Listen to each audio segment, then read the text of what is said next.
Alright, so today we're going to be taking a look at part 1 of the Final Fantasy VII Ever Crisis 2.5-year event, Battle for the Planet, which follows the battle between Aerith and Sephiroth for the Lifestream and the fate of the planet itself. So, let's talk about it. Alright, to open up this recap, I'm actually going to read the quote that plays at the beginning of every single Ever Crisis event that explains how these events come to be, how the characters can meet up with younger versions of themselves and go into different worlds. I bring it up because it's actually pretty important to the core of what this event's story actually is. And that quote reads, "All memories flow within the Lifestream. Its currents transcend time and space. At times melding together, at times drifting apart. Motion can give rise to a story yet unheard, another possibility that the planet can embody." Now that word possibility, I want you to hold on to it for just a second because it's going to be explained later in the story, and it's incredibly important. We then cut to Sephiroth floating within the Lifestream, and he looks pretty fancy. He looks like a Castlevania Sephiroth. The outfit they gave him for this event, pretty cool, almost magician-like. But here's what's kind of weird, and maybe I'm looking too far into it, but it kind of looks like Sephiroth looks directly into the camera and is addressing us, the player, with what he's about to say.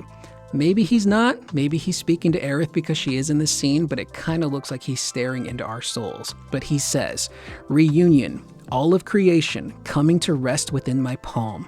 That is my story." The camera then pulls out and we see Aerith on the ground praying, and Sephiroth asks her, "How long do you intend to continue this futile resistance?" To which Aerith gets up and she vows to stop him no matter what, and that she will not let him cause any harm. Sephiroth responds with, "You don't understand. I rule over this planet now." And to demonstrate that power, he summons a weapon. The weapon in question? Ultima Weapon Majeure, which I had someone in the comments of my previous video say, well, it's actually pronounced with an I sound, like an IR. And I double checked it on Google. Turns out it's pronounced Majeure, not Majeure.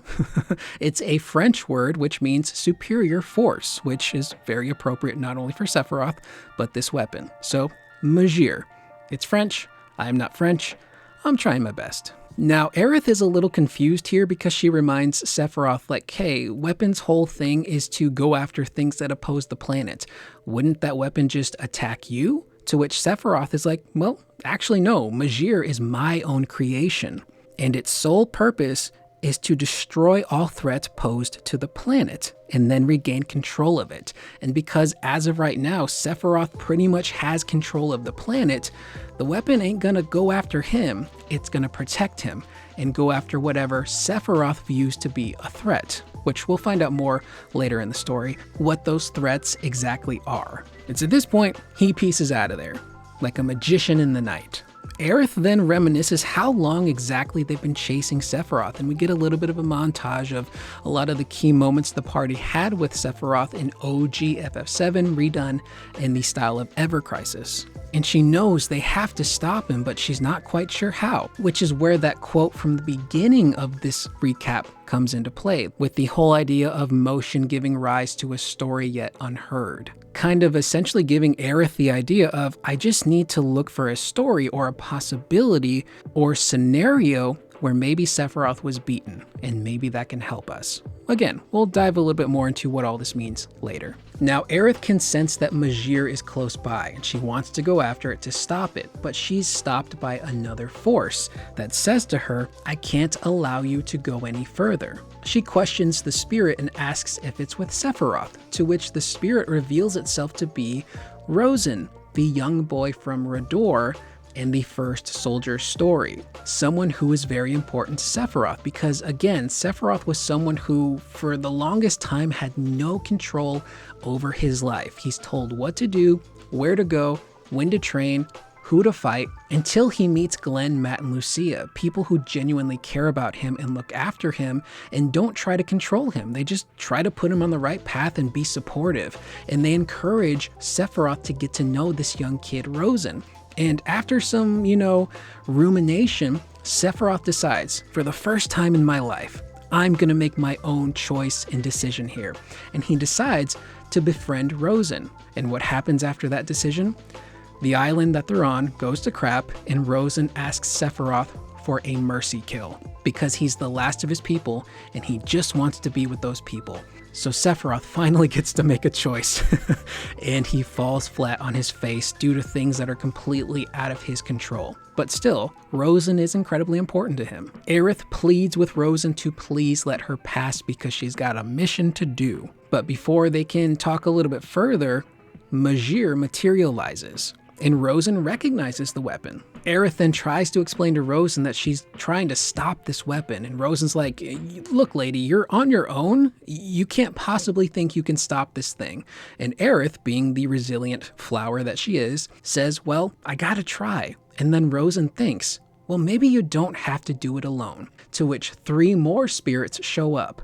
Those spirits, Glenn, Matt, and Lucia. 3 more people who are incredibly important to Sephiroth. And I gotta be honest with you, when this moment happened, I marked out so hard.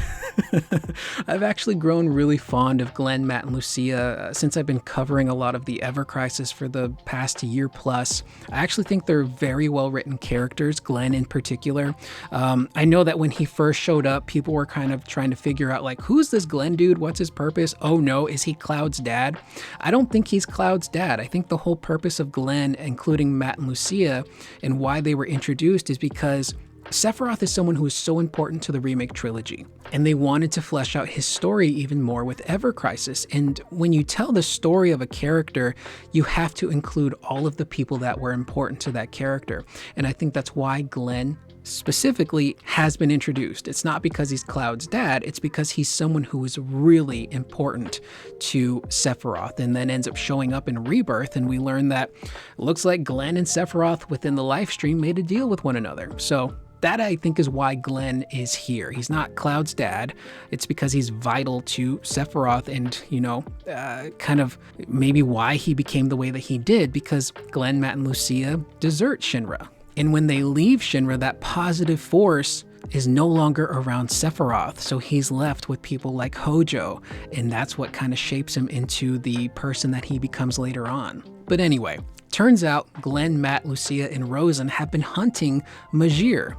They quickly exchange pleasantries with Aerith and do battle with the weapon, which is pretty sick.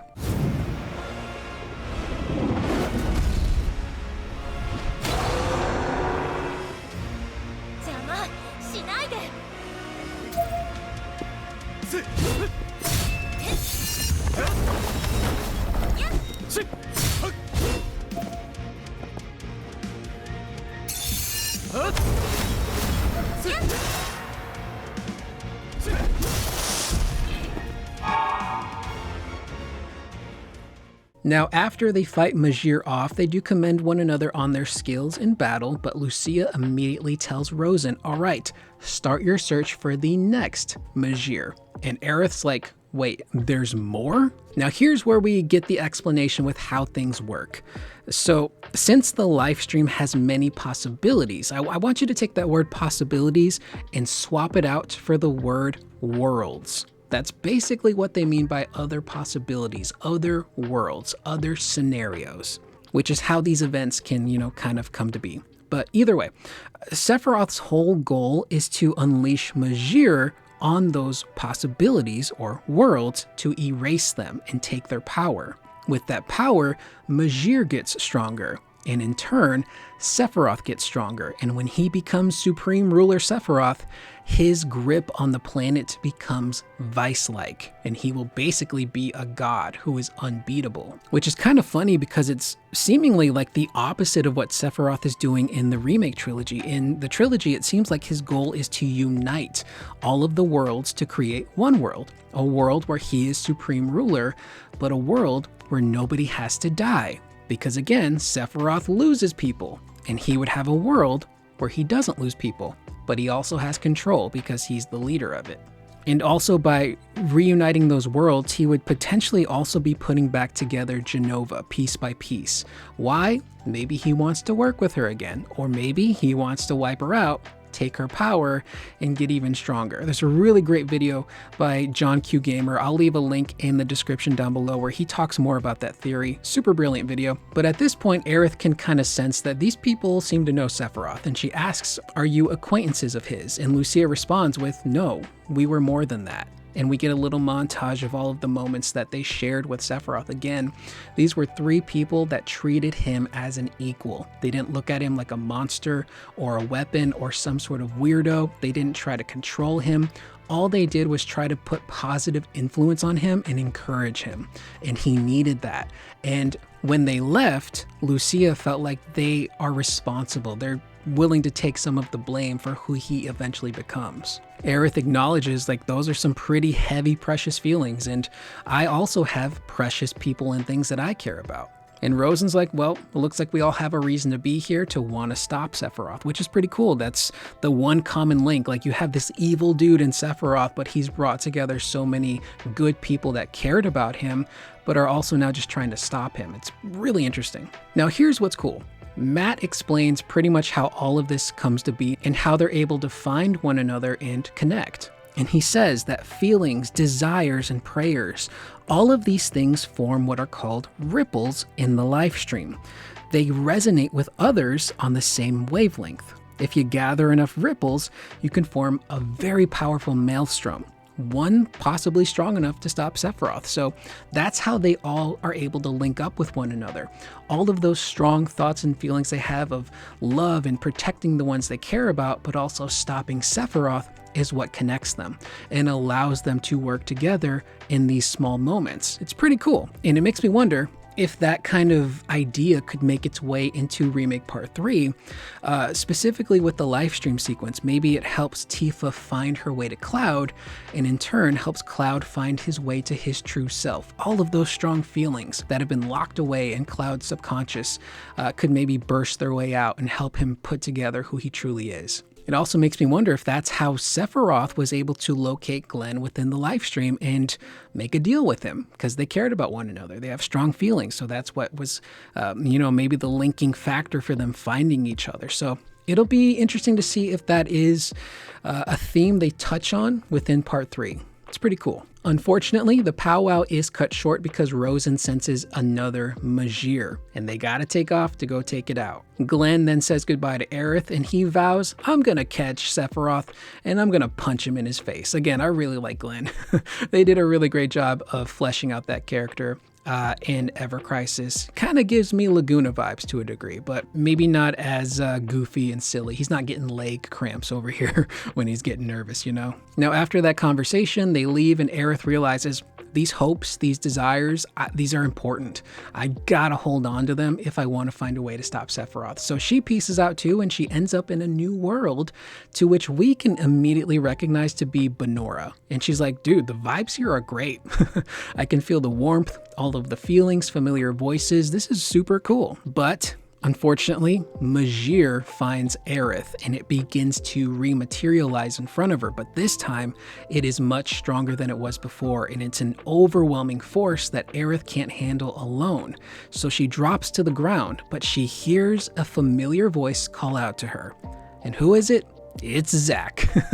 He runs up to her and immediately apologizes for being late and for disappearing, but she's just happy to see him. And what's cool, Zack is not alone. He's got Angeal with him too. And Angeal, being the straight-laced man he is, he's like, dude, it's nice you found each other, but we got a bigger concern going on here in the sky. So they all team up together to fight Majeure. Now they manage to defeat Majeure, and Angeal's like, okay, I don't really sense anything. I think we're okay to take a bit of a break, which allows Zack and Aerith to catch up and reconnect. And Aerith is like, Zack, where you been, Loca?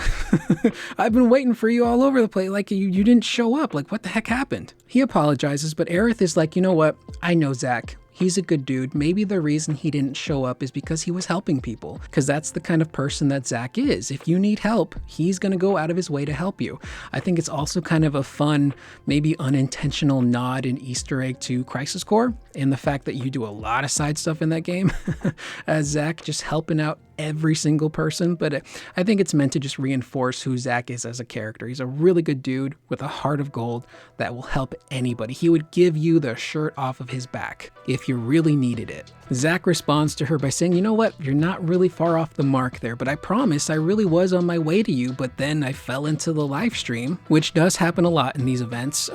Characters will just be on their merry way, and suddenly they either pass out or they enter a portal and boom, they're in a New Year's event, or boom, they're in the world of FF6, or they're meeting Lightning in Nibelheim. It's kind of cool, but it's kind of funny that they point that out. But he says eventually, after wandering alone, Angeal found him, and they did search for Aerith, but more distractions popped up. He thought he was close to her, he thought he may have found people that were like her, but it wasn't Aerith, which is a really interesting line. I don't know if they're implying that maybe Zack found other versions of Aerith that may have been different, or he just found people that kind of had like the Aerith vibe. I think that's just interesting writing there. But what matters is that they're together again, and he reinforces to her like, I didn't just want to find you, I had to find you. And Aerith's like, oh, so those ripples that we had for one another, we both wanted to find one another. That's what could have helped bring us together. But Aerith's like, that alone was not enough. So she knows you're trying to stop Sephiroth too, which catches Zack off guard. He's like, wait, what? You are too? Like, what the heck's going on? And here is where I nearly bawled my eyes out because this kind of recontextualizes a lot of the beginning of FF7 and how Aerith ended up meeting the party. And maybe it's not actually canon, but for this event, I think it's a super sweet sentiment. And Aerith tells Zack that when she was back in Midgar and she was waiting for him, she found people that she cared about and she went on a journey with them. And they ended up becoming really good friends. But the only reason she was out selling flowers was because of Zack. Because he told her that Midgar can be full of flowers. So technically, because of her love for Zack and her waiting for him and his inspiration of like, you can fill Midgar with flowers, she was encouraged to go out. And that's how she met Cloud, which is how she got swept up in this whole journey. I just thought that was super cool, super sweet. I even drew a little sad face in my notes of like, oh my God, this is making me cry. Maybe I'll put it in the video. Even if it's not canon, I think that's actually a really cool idea, and it kind of recontextualizes why Aerith was even in the streets in the first place selling flowers. Pretty cool. So after this, Zack jokingly says, okay, so protecting your friends, that's your 24th tiny, no, gigantic wish, which is a nod to Crisis Core, and I believe it was Aerith's 23 wishes, Zack helping her make those wishes come true. And Zack, being the good dude he is, vows to make that wish come true. But unfortunately, the happiness short-lived because they are interrupted by Angeal, who says that he can sense that Majeure is on its way and that Zack and Aerith need to get out of there because he's gonna fight this thing on his own. But Zack's like, you're crazy, dude. We're gonna stay and help you fight. And here, this is where Angeal, how he relates to the other characters, he also feels partial blame for the path that Sephiroth went down. He says, in kind of a funny way, true Angeal way, he's like, well, maybe if I would have lectured him more and set him down the right path, maybe things could have been different. But he couldn't. He thinks he failed at doing that. But he won't let it happen again because Angeal is very stubborn. And again, they did a really good job too of writing young Angeal in the first Soldier story. He's similar to Zack, but he's much more focused, much more stubborn, but they actually gave him some depth because in Crisis Core, Angeal, he's on paper got the makings of a cool character, but in practice and execution, he's very, very plain. He's not the most interesting or well written, but they've kind of been able to retroactively flesh him out through Ever Crisis, and they do a way better job of giving him so much more personality, his connection to his family, his own struggles, his bond eventually with Sephiroth. It's very well done. It's here, though, that Sephiroth shows up saying, such folly, because of course, he thinks everyone is an idiot. Angeal looks at him and he's like, dude, it's been a long time. I've been looking for you for a very long time. And Sephiroth, he doesn't really respond. He turns his head, crosses his arms, and kind of does what he did when he was younger, which is kind of funny. And Angeal questions him like, do you have nothing to say? And Sephiroth is like, I think this was the exact quote that I wrote down. You can bundle together like so many sticks, but you still won't be able to stop me. Angeal then lowers his head and says, it's almost like we're back when we first met, which has to sting a little bit for Sephiroth, because at the very beginning when they first met, Sephiroth was really obsessed with great power. He was stuck in his own shell. He wouldn't open up to anybody. Angeal describes it as languishing in vacant dreams. And he says, I'm gonna wake you from that troublesome stupor. However, Sephiroth doesn't want to get his hands dirty, so he summons the weapon Majeure to fight Zack, Aerith, and Angeal. Angeal then does his classic thing with the Buster Sword, holds it to his forehead and says, embrace your true hopes and dreams. If you won't listen, I'll repeat it over and over until you hear me. Which is a great callback to the first soldier, young Sephiroth, young Angeal. Sephiroth, super closed off, super stubborn, viewed himself as nothing more than just a weapon, would not open up to anybody. Angeal, being the good dude he was, saw the goodness in Sephiroth, and he would not give up on him. He kept breaking down wall after wall after wall, even when Sephiroth pushed him away. And eventually, he got to the core of who Sephiroth was and gained that trust, and they ended up becoming incredible brothers with one another in a bond that was almost unbreakable. So again, that's a really cool callback. It's almost like just being in the presence of Angeal kind of makes Sephiroth revert back to who he was when he was a young kid. And it's the same with Angeal. He's like, dude, I did it once already. I'm gonna do it again. You know I'm stubborn. I'm not gonna give up on you.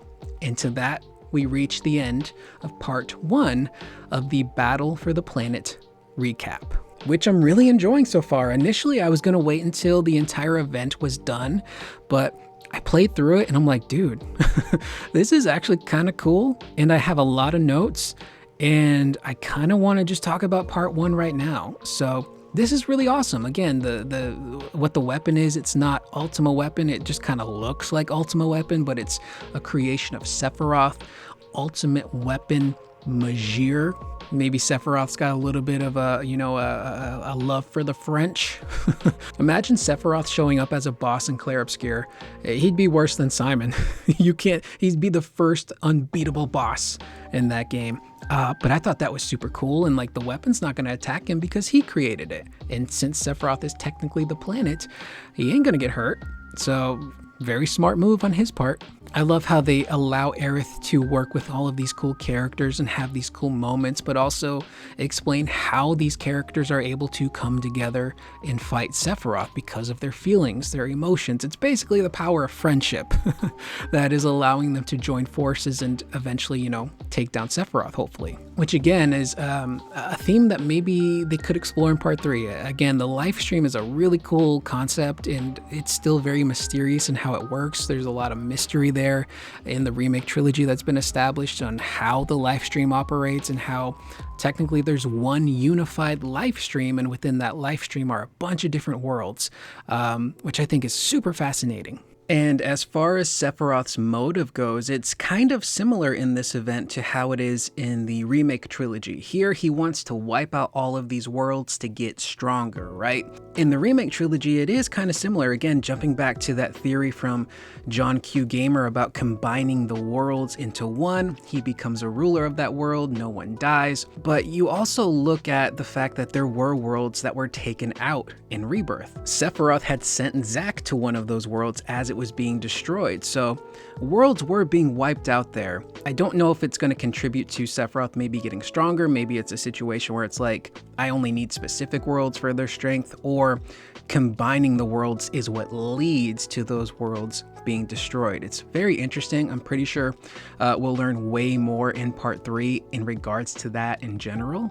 But jumping back to the beginning of this playthrough where Sephiroth just straight up says the word reunion, like that's his thing. Like, I don't know if that means they'll call part 3 reunion. It's already been used, but like, I think he's just staking claim to like, yeah, that's like my whole personality right now is reunion. I'm reunion guy. And I think about some of the moments towards the end of this part 1 in particular, between Sephiroth and Angeal, where Sephiroth kind of reverts to being his younger self, and he doesn't respond to Angeal at first, and it's almost like, what's going on inside of that head of yours? And it makes me wonder, if either in this event or even in Remake Part 3, if Sephiroth will have a moment of reflection to think about the journey he's been on, to think about all of the people that meant something to him that he lost. Glenn, Matt, Lucia, Rosen, Angeal, maybe even Genesis. Because we did see him do that very briefly. I think it was at the end of Season 1 of The First Soldier, where Sephiroth is just hanging out on the edge of creation, seemingly thinking about everything that he went through when he was younger.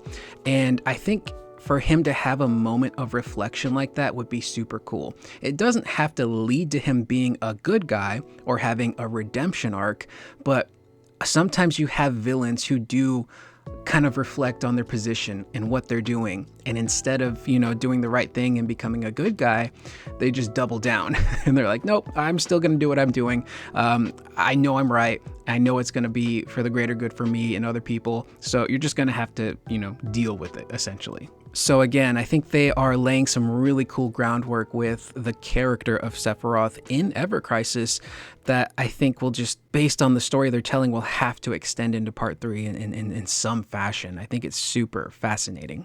So I'm enjoying it so far, and it makes me wonder, like, what did they do in Part 2?